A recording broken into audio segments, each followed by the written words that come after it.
बड़ी खबर आई, इजरायल की सेना ने हमास के एक और बड़े कमांडर इब्राहिम अबू माजिब को मार गिराने का दावा कर दिया। बताया गया कि इब्राहिम अबू माजिब हमास की एंटी टैंक मिसाइल यूनिट का प्रमुख था,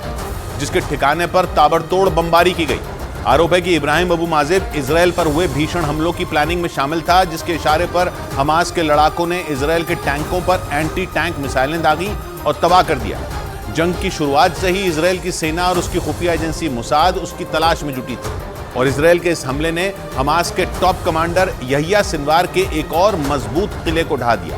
दावा है कि इजरायल की सेना ने हमास की एंटी टैंक मिसाइल यूनिट के प्रमुख इब्राहिम अबू माजिब के ठिकाने पर एयर स्ट्राइक की और उसे मौत के घाट उतार दिया।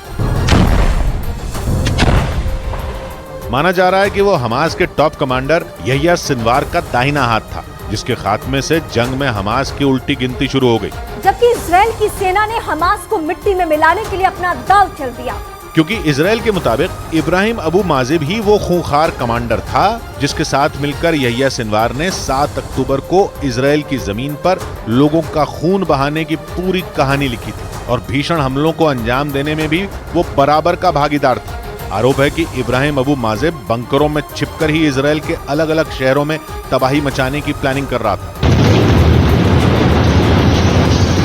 लेकिन इजरायल में लोगों के नरसंहार के बाद से ही वहां की सेना और सुरक्षा एजेंसी शिन बेट हाथ धोकर उसके पीछे पड़ी,